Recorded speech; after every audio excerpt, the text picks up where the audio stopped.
오늘 우리에게 주시는 하나님의 말씀 마태복음 9장입니다. 마태복음 9장 1절에서 13절까지의 말씀, 마태복음 9장 1절에서 13절 우리 한 목소리로 함께 읽겠습니다. 예수께서 배에 오르사 건너가 본 동네에 이르시니 침상에 누운 중풍병자를 사람들이 데리고 오거늘 예수께서 그들의 믿음을 보시고 중풍병자에게 이르시되 작은 자야 안심하라 내 죄 사함을 받았느니라. 어떤 서기관들이 속으로 이르되 이 사람이 신성을 모독하도다. 예수께서 그 생각을 아시고 이르시되 너희가 어찌하여 마음에 악한 생각을 하느냐. 내 죄 사함을 받았느니라 하는 말과 일어나 걸어가라 하는 말 중에 어느 것이 쉽겠느냐. 그러나 인자가 세상에서 죄를 사하는 권능이 있는 줄을 너희로 알게 하려 하노라 하시고 중풍병자에게 말씀하시되 일어나 네 침상을 가지고 집으로 가라 하시니 그가 일어나 집으로 돌아가거늘 무리가 보고 두려워하며 이런 권능을 사람에게 주신 하나님께 영광을 돌리니라. 예수께서 그곳을 떠나 지나가시다가 마태라는 사람이 세관에 앉아 있는 것을 보시고 이르시되 나를 따르라 하시니 일어나 따르니라. 예수께서 마태의 집에서 앉아 음식을 잡수실 때에 많은 세리와 죄인들이 와서 예수와 그의 제자들과 함께 앉았더니 바리새인들이 보고 그의 제자들에게 이르되 어찌하여 너희 선생은 세리와 죄인들과 함께 잡수시느냐. 예수께서 들으시고 이르시되 건강한 자에게는 의사가 쓸데없고 병든 자에게라야 쓸데에 있느니라. 너희는 가서 내가 긍휼을 원하고 제사를 원하지 아니하노라 하신 뜻이 무엇인지 배우라. 나는 의인을 부르러 온 것이 아니요 죄인을 부르러 왔노라 하시니라. 아멘. 여기 오신 까닭이라는 제목으로 말씀의 은혜 함께 나누겠습니다. 예수님께서 아까도 우리가 그가 오신 이유라는 제목의 찬양을 했는데요. 이 땅에 오신 이유, 이 땅에 오신 까닭이 뭘까요? 왜 오셨을까? 구원입니다. 죄로부터 우리를 구원하시기 위해서, 살려내시기 위해서, 우리 영혼의 구원을 위해서 오셨죠. 이 설교 제목에 대한 답이에요. 한 문장으로 오늘 설교는 끝낼 수 있어요. 그런데 예수님께서 이 땅에 오신 그 까닭이 사실 우리가 기대하는 것과는 사뭇 다르다는데 설교를 좀 길게 해야 될 이유가 있는 것 같아요. 여러분, 우리가 중요하게 생각하는 일, 예수 믿으면서 우리가 중요하게 생각하는 일하고 하나님은 뭘 중요하게 여기실까? 이 기대가 달라요. 그렇지 않나요, 여러분? 성경 전체의 주제가 구원, 이 두 글자라는 걸 성경을 읽어본 사람들은 다 알 겁니다. 그런데 이 구원이란 게 우리한테 그렇게 긴박감을 주지 않는다는 데 문제가 있어요. 여러분, 구원이 긴박하세요? 여러분의 삶에? 구원의 본질이 이렇게 물에서 건져내는 거잖아요. 그걸 머릿속에 한번 떠올려 보세요. 그림을. 물에 빠져가는 사람이 손을 이렇게 내밀고 있는데 위에서 손이 와서 이렇게 맞잡은 겁니다. 죄로부터의 구원이에요. 구원의 본질은. 근데 우리는 그 구원이 아니라 어떤 구원을 원하죠? 어떤 내가 피치 못할 사정 가운데 상황에 빠져 있을 때 거기서부터 탈출하는 구원, 이걸 우리는 기대해요. 내가 당하고 있는 어려움에서 헤쳐나오는 거, 혹은 덜컥 걸려든 덫에서 빠져나오는 구원을 원하지, 하나님이 진짜 나한테 원하시는 그 구원, 영혼의 구원에 대해서는 별로 긴박감을 느끼지 않는다, 그거예요. 우리 안에 여전히 있는, 여러분, 저 여러분 안에 겉으로는 봐서 몰라요. 안에 있는 그 죄로부터 점점 벗어나는 구원. 이걸 여러분 기억하셔야 돼요. 죄로부터 점점 하나님 아버지 닮아가는 그 거룩해지는 과정으로서의 구원. 그래서 그걸 두 글자로 성화라고 합니다. 거룩하게 변한다. 이것도 구원의 과정이거든요. 근데 그 구원은 우리가 간과해요. 대충 보고 흘려보고 넘겨버린다는 거. 오늘 말씀은 그 얘기예요. 자, 마가복음 2장을 한번 펴보세요, 여러분. 오늘 본문은 마태복음 9장인데 마가복음 2장에 이 병행 본문이 나와요. 1절부터 5절까지. 수일 후에 예수께서 다시 가버나움에 들어가시니 집에 계시다는 소문이 들린지라. 많은 사람이 모여서 문 앞까지도 들어설 자리가 없게 됐는데 예수께서 그들에게 도를 말씀하시더니 사람들이 한 중풍병자를 4사람에게 메워가지고 예수께로 올세. 무리들 때문에 예수께 내려갈 수 없으므로 그 계신 곳에 지붕을 뜯어 구멍을 내고 중풍병자가 누운 상을 달아내리니 예수께서 그들의 믿음을 보시고 중풍병자에게 이르시되 작은 자야 내 죄의 사함을 받았느니라 하시니. 잘 아시는 얘기인데, 자, 오늘 본문 마태복음 9장을 이렇게 손으로 마가복음 2장을 손으로 이렇게 잡고 마태복음 9장을 다시 한번 펴보세요. 우리가 잘 아는 지붕 뜯은 얘기인데 마태복음에는 자세히 안 나와요. 그런데 이게 마가복음 2장에는 좀 더 구체적으로 나오죠. 방금 읽었잖아요, 그죠? 자, 주인공이 누구예요 여기서? 물론 구원을 베푸시는 내 죄사함을 받았느니라 말씀하시는 예수님이 스토리의 주인공이시죠. 그런데 두 번째 주인공은 누구 같으세요? 중풍병자요? 아니요. 중풍병자 한마디도 안 해요. 누가 그나마 좀 얘기도 하고 액팅, 행동도 하고 그래요? 내 친구들. 그래서 여러분 그 설교 많이 들어보셨을 거예요. 이 본문으로 내 친구의 믿음 이런 거 들어보셨죠? 친구 덕본 거예요. 중풍병자. 여튼 오늘 본문인 마태복음보다 마가복음이 훨씬 더 구체적으로 나옵니다. 그래서 마가복음 2장 다시 펴보세요. 그거 가지고 이 스토리를 좀 끌고 나가려고 그래요. 예수님이 지금 사람들 앞에서 말씀을 전하고 계신데 갑자기 위에서 지붕 뜯겨가 나가는 소리가 나. 이건 우리는 잘 상상이 안 되죠. 지난주에 말씀드린 것 같은데 좀과 동록이 해하지 않고 도둑이 도둑질하지 못한다.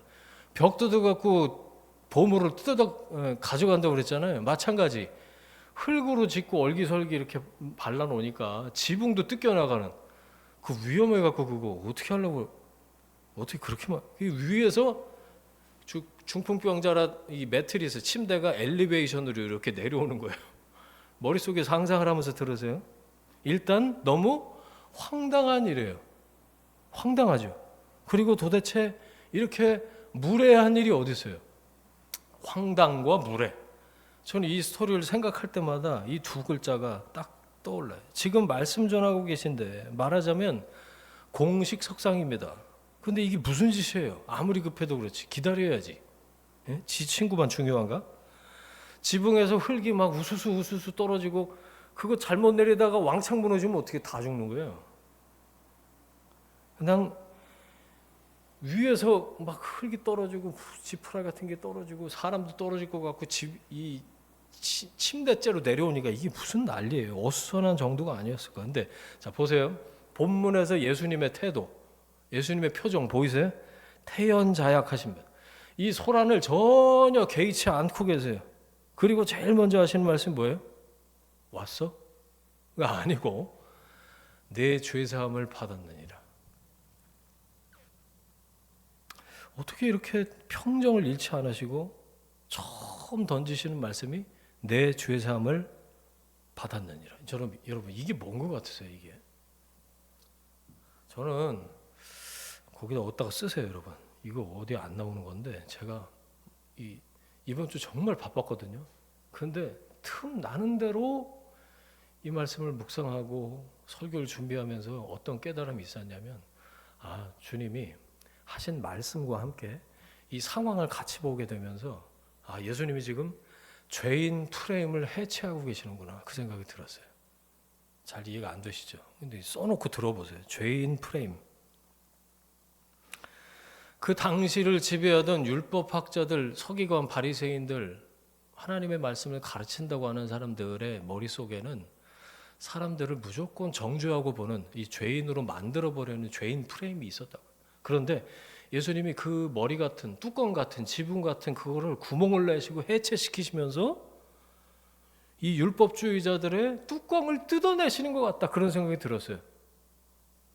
아니 물론 알레고리적인 해석이긴 한데, 지붕에 구멍을 뚫고 달아내리는 게 마치 그 율법자들의 이 견고해진 그 머리를 예수님이 확 뜯어내시면서 죄인 프레임을 지들 마음대로 씌우는 그 율법자들의, 이 율법주의자들의 머리를 완전히 해체시키시는 그런 소리 아닌가, 그런 생각이 들었다고요.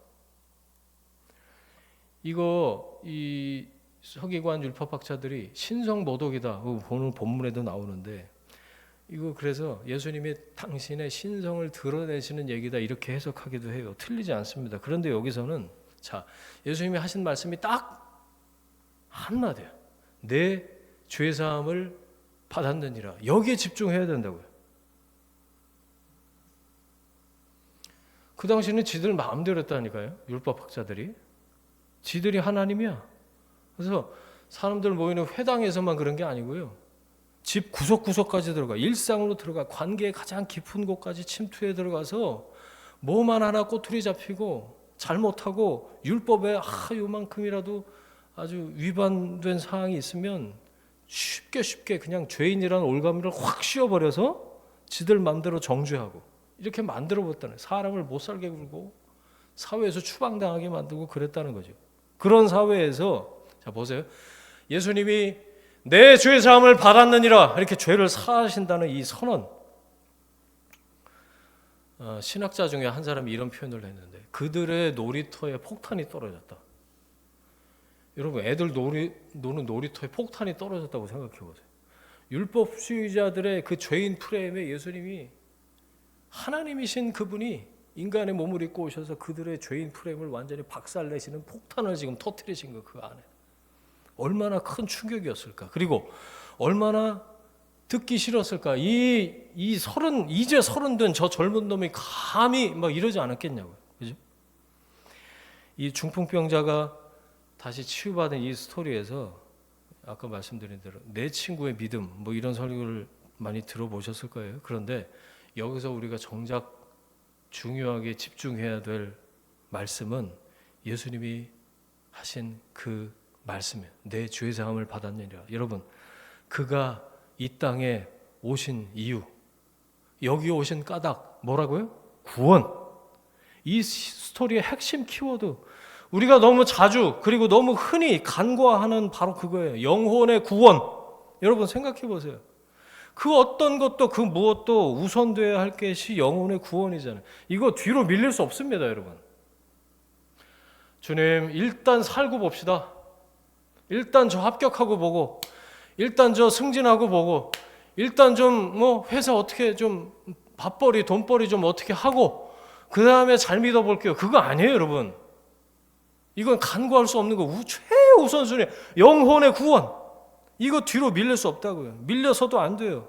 그러다가 여러분 잘 생각해 보세요. 결국에는 구원 못 받았다더라. 이게 뭐예요? 어떻게 하실래 그럼? 여러분, 이 오해를 좀 교정할 필요가 있는데, 구원은 이미 따놓은 당상이 아니에요. 끊어놓은 천국 입성 티켓이 아닙니다. 저는 예약해놨어요. 301호 저 계약해놨어요. 어느 정도 여러분 마음 놓고 사세요. 그래서 저 교회 처음 다닌 게 뭐 90 몇 년도고 그때부터 예수 믿었기 때문에 마음 놓고 사시냐고. 자, 그 극단을 구원파에서 가르쳐요. 죄지어도 괜찮아. 뭐 은행에 융자 받아갖고 뭐 담보 잡혀서 아무거나 잡혀갖고 끌어와. 그러다가 헌금해. 그리고 안 갚아도 돼. 그 죄는 하나님이 이미 다 용서하셨어. 성경이 그렇다는 게 아니라 구원파가 그 극단을 잘못 가르치는 거죠. 그 이단이에요. 죄 지어도 괜찮아? 그런 게 어디 있어요? 괜찮기는 뭐가 괜찮아요? 여러분, 구원은 잘 들으세요. 믿음으로 시작돼서 이루어가는 과정입니다. 구원은 과정이에요. 이거 굉장히 중요해요. 우리는 여전히 과정 중에 있어요. 과정 중에 있다고요. 온전함이라는 목표가 있어요. 거길 향해서 나아가는 과정 중에 있는 게 신앙생활이에요. 그렇죠? 그래서 바울이 뭐라고 해요? 두렵고 떨림으로 너희 구원을 이루어라 그랬어요. 아니, 초창기에 애저녁에 구원을 받아놨으면, 천국 입성 티켓을 따놨으면 뭘 이루어가기는. 그렇지 않아요? 그 과정이 두렵고 떨림이래. 그런 표현을 왜 했을까요? 예, 이게 과정이기 때문에 그렇다는 거예요. 이루어져가는 과정. 빌립보서 3장 13절. 나는 아직 내가 잡은 줄로 여기지 아니하고, 이 말씀 아시죠? 오직 한 일, 즉 뒤에 있는 것은 잊어버리고 앞에 있는 것을 잡으려고 표대를 향하여 그리스도 예수 안에서 하나님이 위에서 부르신 부름의 상을 위하여 달려가노라. 전심전력하노라. 바울이 빌립보서에서 감옥에서 자기의 말년에 이 말씀, 이 편지를 쓴 거예요. 여러분, 물론 영혼의 구원은요, 하나님이 이끌어 가시죠. 처음부터 끝까지. 그런데 동시에 잘 들으세요. 구원받는 믿음은요, 정지된 상태가 아니에요. 정지된 상태가 아니에요. 스타트에서 끝난 상태도 아니고 어딘가에 딱 머물러 있는 상태가 아니고, 말씀드렸죠. 구원은 과정이에요. 또 하나, 구원은 관계입니다. 여러분, 이걸 기억하셔야 돼요. 구원은 관계다. 관계는 어떤데요? 사람 인간관계만 봐도 계속 유동적인 게 관계입니다. 내가 애쓰지 않으면요, 깊어질 수가 없어요. 먼저 배려해야 그나마 좋은 말이 들려와요. 말본새가 왜 저래? 그러면 옳은 말이 고야 가는 말이 먼저 고야 되나? 어쨌든 왔다 갔다 양보해야 좀 나아지고요. 용서하고 사랑해야 관계가 좀 나아지고 계속 진전이 되지. 그러지 않으면 친해질 수가 없잖아요. 마찬가지예요. 여러분, 하나님과의 온전한 관계, 우리가 구원받은 사람으로 거룩함을 계속 지향하지 않으면 구원으로 가는 길이 늦어질 수도 있다. 성화가 늦어지는 거예요. 아버지의 그 거룩함을 닮아가는 게 늦어지 딜레이 돼요. 온전함에서 떨어져요. 믿음을 가졌지만 더 어려워질 수도 있다는 거. 여러분, 이거 기억하셔야 돼요.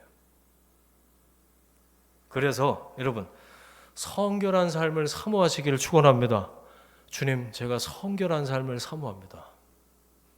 그래서 이걸 강조하는 교단이 저와 여러분이 지금 소속되어 있는 성결교단이에요. 성결한 삶을 사모하십시오.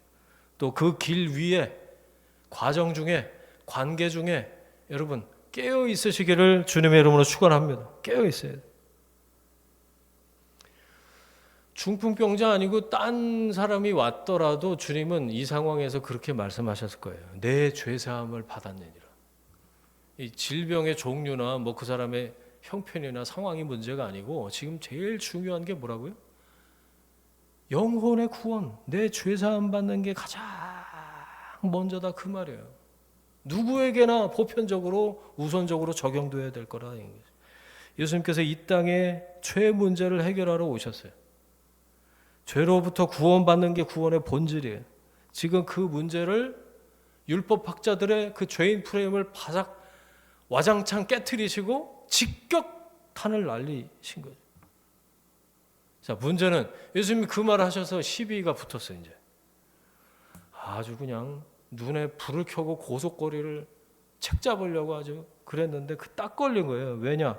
죄를 사하는 건 그 당시 창조주 하나님만 홀로 하실 수 있는 건데, 이 이제 30 먹은 젊은 머리에 피도 안 마른 놈이 와갖고 네 죄를 사한단 말 했었고 이러니까 감히 누군데 신성모독이다 그런 거죠. 예수님 당연히 듣고만 계시지 않으셨죠. 카운터 펀치를 날리시는데, 아까 읽었으니까 이 같은 말씀이 마태복음 23장 25, 26절에 이렇게, 외식하는 서기관과 바리새인들이여, 너희는 겉만 깨끗이 하냐고 정신없구나. 너희들 안에는 탐욕과 방탕이 가득하구나. 눈이 멀었구나. 먼저 안을 깨끗하게 해라. 이 위선자들아, 위선덩어리들아, 서기관 바리새인들아, 여러분 들으셔야 돼요. 나도 영혼의 구원을 우선순위에서 밀어놓고 남들을 죄인 프레임으로 씌우고 나 자신도 하나님 앞에서 스스로 그 거룩함에 비추어 죄인이라는 게 아니라 자신을 정죄하는 그 프레임에 갇혀 있다면 이 말씀 들어야 돼요. 위선자들아, 위선 떠질 말아라, 외식하지 말아라. 예수님이 가장 싫어하시는 것이 지난주에도 들었지만 안과 밖이 다른 거 아니에요. 여러분, 신앙은요 내면을 깨끗하게 정결하게 거룩하게 하는 일입니다. 그래서 성령님이 내주하시는 성전답게 성전으로 사는 거, 그렇죠? 네, 주님을 모시는 내 마음의 성전을 정결케 하는 일이 그 무엇보다 우선이다.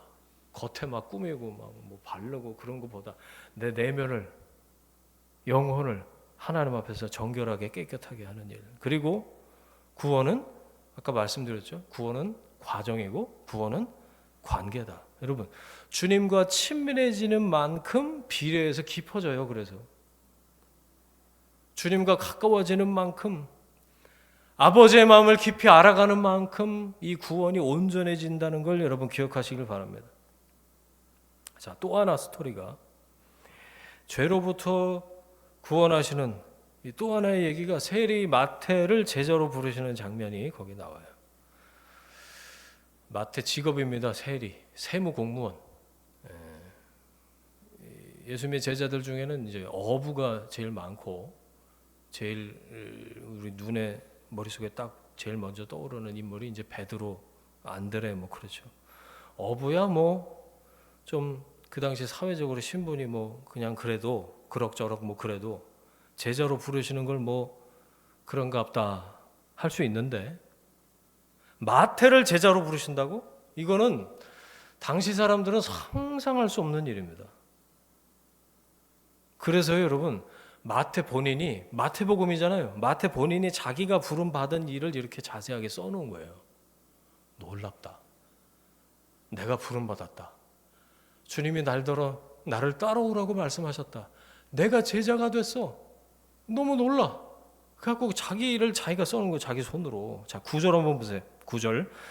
예수께서 그것을 떠나 지나가시다가 마태라고 하는 사람이 세구 안에 앉아있는 것을 보시고 이르시되 나를 따르라 하시니 일어나 따르니라. 이거 굉장히 심플하지만, 자, 마태가 이걸 자기 펜으로 자기 손으로 썼다고 생각해 보세요. 얼마나 이 감격에 차서 이 성경을 썼겠어요. 로마 시대 세리 아시죠? 로마의 지배를 받는 이 유대 에어리어의 세무 공무원들은 자기가 먼저 이 지역에서는 세금이 얼마 나올 것 같아 그럼 선납을 해요. 자기 재산으로. 그리고 나머지는 몇 퍼센트를 붙이든지 자기 재량이에요. 그렇게 로마에서 허락을 해줬어. 그러니까 강압적으로 120%, 130%, 150%까지 그랬대요. 동네별로 달라가고. 강압적으로 수탈해 가니까, 그래서 이익을 남기는 게 그런 직업이니까 이거 뭐 동네 사람들이 좋아했겠냐고요. 생각해 보세요. 저 새끼는 저거 얼마를 받아 처먹는 거예요. 그랬겠죠. 그러니까 로마 권력을 등에 업은 합법적인 악인이었어요.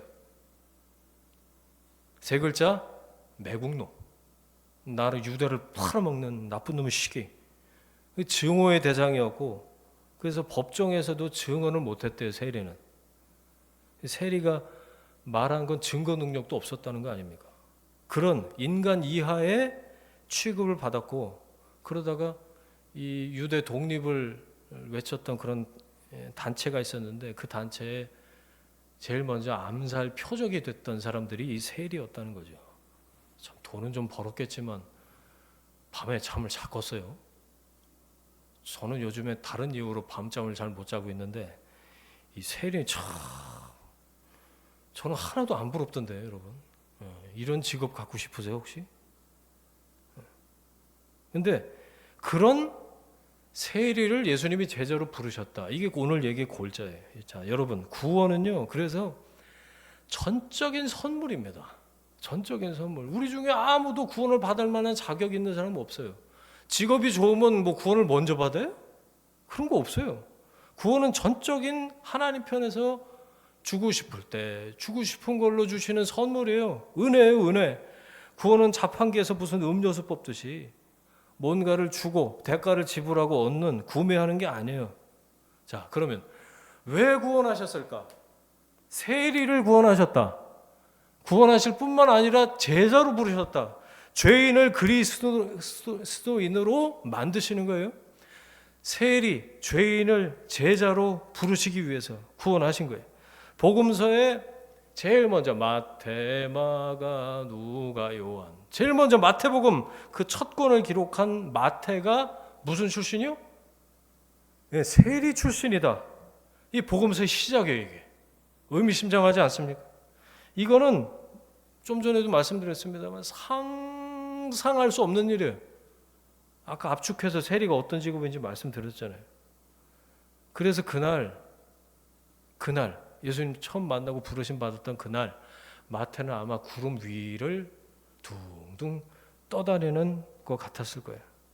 삭개오가 생각났어요. 누가복음 19장 삭개오.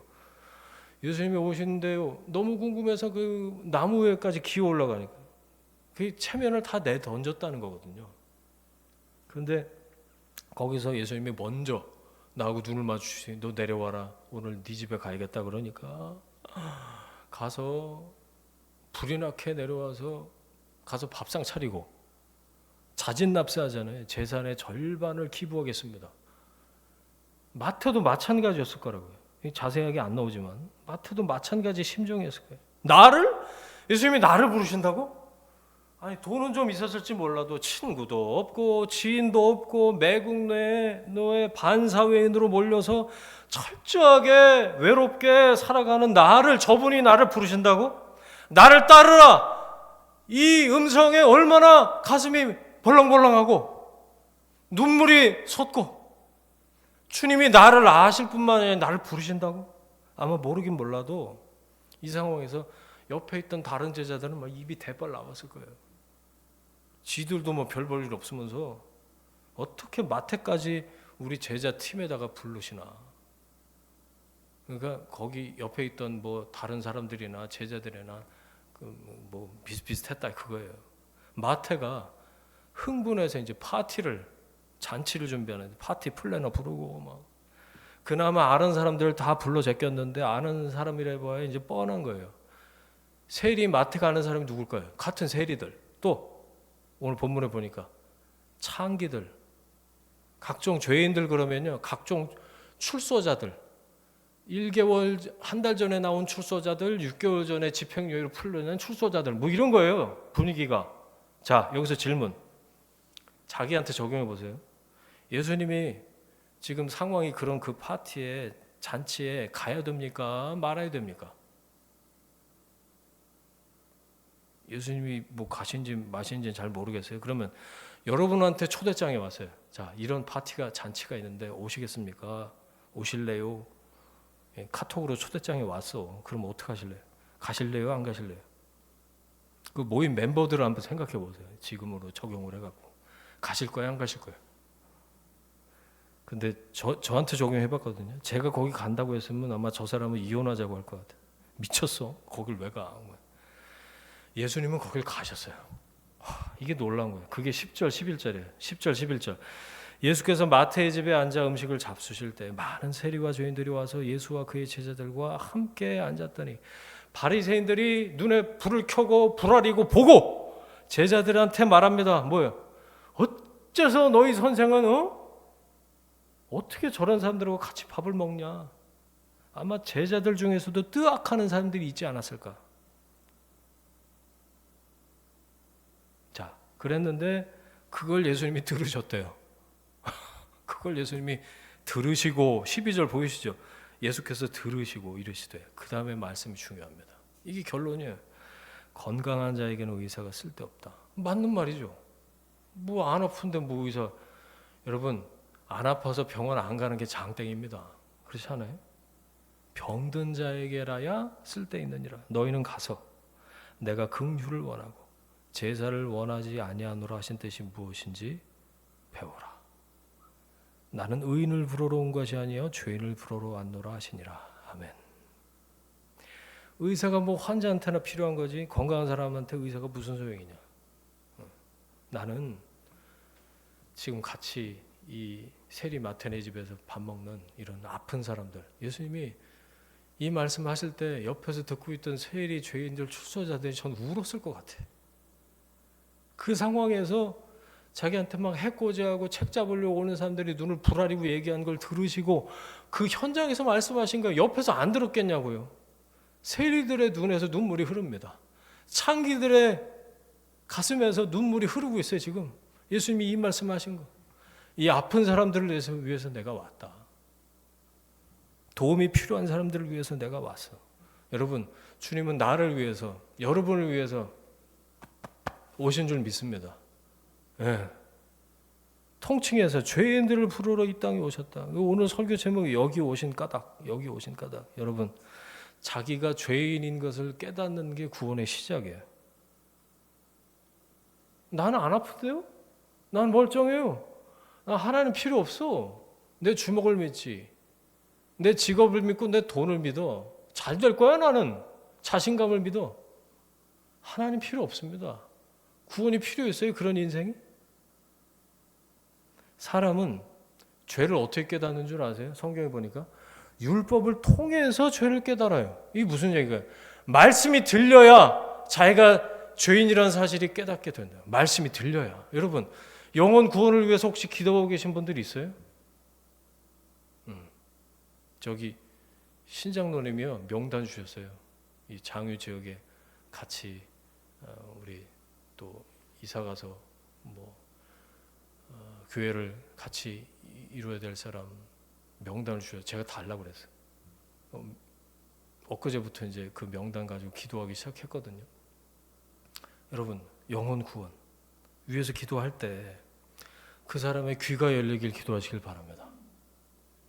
그 사람에게 하나님이 말씀하시길 기도하세요. 그 사람이 눈이 열리시길 기도하시길 바랍니다. 하나님, 그 사람에게 하나님의 은혜가 임하길 여러분 기도하세요. 영혼 구원은 우리가 뭐 어떻게 줄 수 있는 게 아니에요. 교회까지 데려올 수는 있겠지.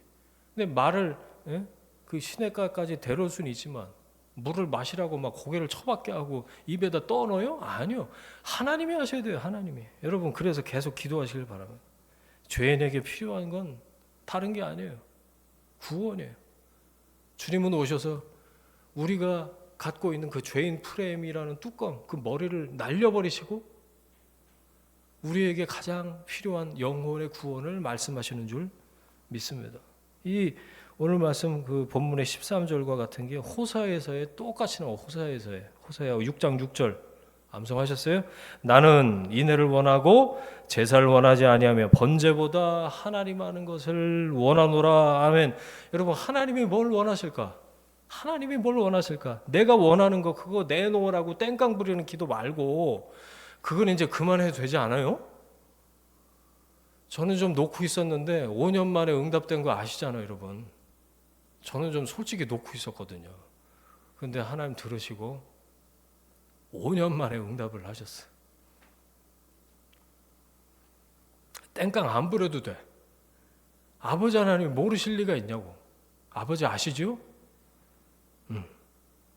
여러분, 하나님 진짜 원하시는 건 뭐예요? 그거 주세요. 막 자녀란 놈이 와갖고 맨날 자식이란 놈이 왜 이번 달은 용돈이 아직 입금이 안 됐어요? 해 쌓고 그러면 이뻐 보여요? 그럴 리가 없죠. 예. 용돈을 순적하게 받아내는 방법이 있습니다. 한 가지 말씀드립니다. 가만히 앉아서 따뜻한 눈길을 보내면서 사랑을 고백해 보세요. 있는 거 없는 거 다 나옵니다. 여러분, 나를 구원하신 내 죄를 용서하신 아버지께 사랑한다고 앉아갖고 그냥 그 마음 가지고 울어도 돼. 그냥 가만히 앉아서 아버지의 마음을 알게 해달라고 그렇게 한번 기도해 보세요. 주님이 그렇게 예배 드리는 거 기쁘게 받으시죠. 그런데 그거보다 더 원하시는 게 있다. 오늘 그 얘기잖아요. 얘들아, 나는 인애를 원한다. 사랑을 원한다, 그 말씀이세요. 사랑을 원한다. 헤세드에 이게 사랑을 원한다. 나는 인애를 원한다. 너희들이 나를 더 깊이 아는 걸 원한다. 내가 너와 더 깊이 사귀길 바란다. 이게 훨씬 더 중요하다. 이게 먼저다. 주님 그렇게 말씀해요. 이렇게 여러분 구원이 점점 넓어지고 구원이 길어져요. 높아지고 깊어져요. 그래서 에베소서에 구원의 너비와 길이와 깊이와 높이 그 표현이 나온 거예요. 구원은 확장됩니다. 그렇게 구원받은 내 아들아 내 딸아 나와 더 깊이 사귀자꾸나 주님 말씀하시는 줄 믿습니다. 자, 말씀 정리하겠습니다. 오늘 마태복음 9장의 두 가지 얘기를 통해서 중풍병자 또 세리 마태 얘기를 통해서 주님이 여기 오신 까닭을 나눴습니다. 죄사함이에요. 영혼의 구원을 위해 오셨어요. 그리고 구원받은 그리스도인답게 살도록 자녀된 우리를 거룩하게 빚어가시기 위해서 성령님이 지금 우리 안에 내주하고 계신 줄 믿습니다. 여기 오신 까닭, 내가 의인을 부르러 온 것이 아니라 죄인을 불러서 회개시키러 왔다. 죄인인 나를 불러서 구원하시기 위해서 오셨고, 그래서 불러서 살려서 먹여서 키워서 따르게 하시고 훈련시켜서 다시 보내시려고 저는 그렇게 믿어요.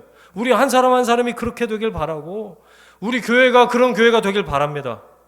이제 옮기게 될 예배당에서도 한 영혼 한 영혼이 살아나고 그래야 교회로서의 부르심과 의미가 있다고 생각해요. 구원받고 자녀로 양육되고 제자로 훈련돼서 다시 세상과 이웃을 향해서 손을 먼저 내미는 그리스도인이 모인 공동체, 그게 주님이 오늘 여기 우리에게로 오신 까닭이라고 믿습니다. 오늘 마음 가운데 여러분 다시 한번 죄로부터 날 구원하신 그 하나님의 은혜에 감사하고 죄로부터 돌이켜서 점점 주님의 아버지를 닮아가게 되는 그 믿음의 결단이 새로워지시기를 축원합니다. 그 길 위에서 인도하시는 성령님으로 충만하게 되시길 축원합니다. 그래서 구원의 그 너비와 길이와 높이와 깊이가 점점 더 확장되는 삶을 살게 되시기를 주님의 이름으로 축원합니다. 아멘. 함께 기도하겠습니다. 이 시간에 주신 말씀 붙잡고 한번 결단하면서 한번 기도하겠습니다. 같이 기도합니다. 하나님 아버지 감사합니다. 오늘 마태복음 9장의 말씀으로 우리에게 우리 영혼 가운데 하나님 선언하시고 선포하시고 성령님으로 우리 가운데 말씀해 주시니 하나님 감사합니다. 주여 우리를 위해서 의인을 부르러 온 것이 아니라 죄인을 불러 회개시키러 왔다. 너에게 내가 필요하다 주님 말씀하시고 영혼의 구원이 그 무엇보다 우선이다 말씀하셔서 하나님 우리가 어떤 교회를 이루어가야 하는지에 대해서 말씀해 주시고 우리 개인이 아버지를 어떻게 닮아가야 하는지 구원의 과정 관계에 대해서 말씀해 주신 하나님 감사합니다. 하나님 내게 베풀어 주신 그 구원의 너비와 길이 높이와 깊이를 더 깊이 경험하고 확장되어가는 삶을 살아가길 원합니다. 그래서 주님을 더욱 깊이 사랑하고 주님이 원하시는 그 인내를 갖춰 나가고 하나님 나를 부르신 뜻을 이루어 나가는 하나님 우리의 삶이 될 수 있도록 우리 여기 모인 한 사람 한 사람 또 온라인에서 예배드리는 한 사람 한 사람 이 말씀을 듣는 모든 하나님의 사람들이 그렇게 하나님의 구원을 충만하게 풍성하게 하나님 경험하고 간증하는 믿음의 삶들 될 수 있도록 주님 은혜 베풀어 주옵소서. 주님 이제는 우리의 주인 되신 예수 그리스도의 은혜와 하나님 아버지의 사랑과 성령님의 동행하심이 우리를 부르신 아버지 하나님을 더 깊이 알아가길 원하고 구원의 너비와 길이 높이와 깊이를 더 경험하기를 원하는 하나님의 사람들 위해 함께 예배하는 이 예배 공동체 위에 그들의 일터와 가정과 자녀들 위해 지금부터 영원까지 함께 하시기를 간절히 축원하옵나이다. 아멘.